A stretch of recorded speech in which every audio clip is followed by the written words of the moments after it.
भारत त्योहारों का देश है, जहाँ हर पर्व अपने साथ नई खुशियाँ, परंपराएं और सांस्कृतिक संदेश लेकर आता है। दीपावली से एक दिन पहले मनाई जाने वाली छोटी दिवाली या नरक चतुर्दशी भी ऐसा ही एक पावन त्योहार है। यह दिन अच्छाई की बुराई पर विजय का प्रतीक है और घरों में दियों की रोशनी के साथ-साथ नकारात्मकता को दूर करने का संदेश देता है। छोटी दिवाली कार्तिक मास की कृष्ण पक्ष की चतुर्दशी तिथि को मनाई जाती है, जिसे नरक चतुर्दशी, रूप चौदस या काली चौदस के नाम से भी जाना जाता है।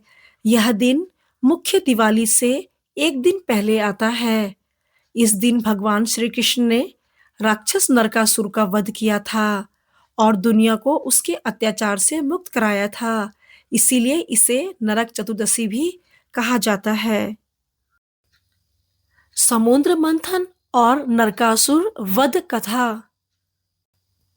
प्राग ज्योतिषपुर नगर का राजा नरकासुर नामक दैत्य था। उसने अपनी शक्ति से इंद्र, वरुण, अग्नि, वायु आदि सभी देवताओं को परेशान कर दिया। वह संतों को भी त्रास देने लगा, महिलाओं पर अत्याचार करने लगा। उसने संतों आदि की 16,000 स्त्रियों को भी बंदी बना लिया। जब उसका अत्याचार बहुत बढ़ गया तो देवता व ऋषि मुनि भगवान श्री कृष्ण की शरण में गए। भगवान श्री कृष्ण ने उन्हें नरकासुर से मुक्ति दिलाने का आश्वासन दिया, लेकिन नरकासुर को स्त्री के हाथों मरने का श्राप था।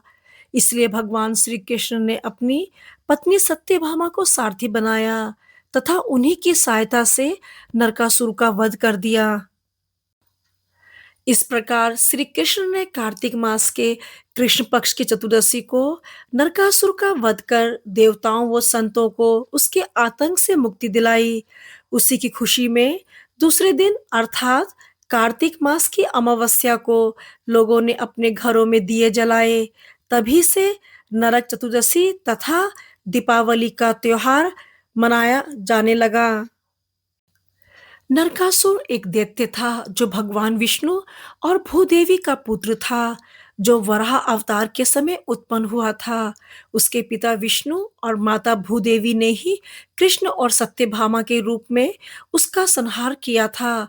श्री कृष्ण ने उसका संहार कर 16,000 लड़कियों को कैद से आजाद करवाया था।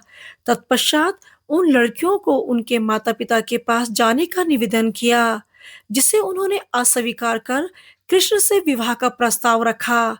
बाद में यही कृष्ण की 16,000 पत्नियां एवं 8 मुख्य पटरानियां मिलाकर 16,100 से अधिक रानियां कहलाई। नरकासुर के वध के कारण इस दिन को नरक चतुर्दशी के रूप में मनाते हैं और इस दिन को कहीं-कहीं हनुमान जयंती के रूप में भी मनाते हैं। इस दिन सुबह-सुबह तेल स्नान का विशेष महत्व होता है। कहा जाता है कि इस दिन तेल स्नान करने से नरक के पापों से मुक्ति मिलती है और शरीर व मन दोनों की शुद्धि होती है। लोग स्नान से पहले शरीर पर तेल लगाते हैं, फिर हल्दी और चंदन से स्नान करते हैं। उसके बाद नए वस्त्र पहनते हैं और भगवान श्री कृष्ण, यमराज और देवी लक्ष्मी की पूजा करते हैं। यम दीपदान। छोटी दिवाली की शाम को घर के बाहर दक्षिण दिशा में एक दीपक जलाया जाता है, जिसे यम दीपक कहा जाता है। यह दीपक यमराज को समर्पित होता है और माना जाता है कि इससे व्यक्ति को अकाल मृत्यु का भय नहीं रहता। लोग इस दिन अपने घरों के कोनों, गलियारों और आंगन में दीप जलाते हैं, ताकि घर से अंधकार और नकारात्मकता दूर हो जाए। भारत के अलग-अलग राज्यों में इस पर्व के अलग-अलग नाम हैं। उत्तर भारत में इसे छोटी दिवाली या रूप चौदस कहा जाता है। गुजरात और महाराष्ट्र में इसे काली चौदस कहा जाता है। दक्षिण भारत में इसे नरक चतुर्दशी के रूप में मनाया जाता है। कई लोग इस दिन को रूप सौंदर्य के लिए भगवान विष्णु की पूजा करते हैं, तो कहीं आरोग्य और समृद्धि के लिए देवी लक्ष्मी की आराधना करते हैं। इस दिन घरों को सजाया जाता है, दिए जलाए जाते हैं और मिठाई बाँटी जाती है। लोग आतिशबाजियाँ जलाकर खुशी मनाते हैं और अपने पड़ोसियों व रिश्तेदारों के साथ त्योहार का आनंद लेते हैं। यह दिन परिवारों को एक साथ लाता है और प्रेम, दया और उत्साह का संदेश देता है। छोटी दिवाली का संदेश साफ है, अपने अंदर के अंधकार को मिटाओ और जीवन में प्रकाश फैलाओ।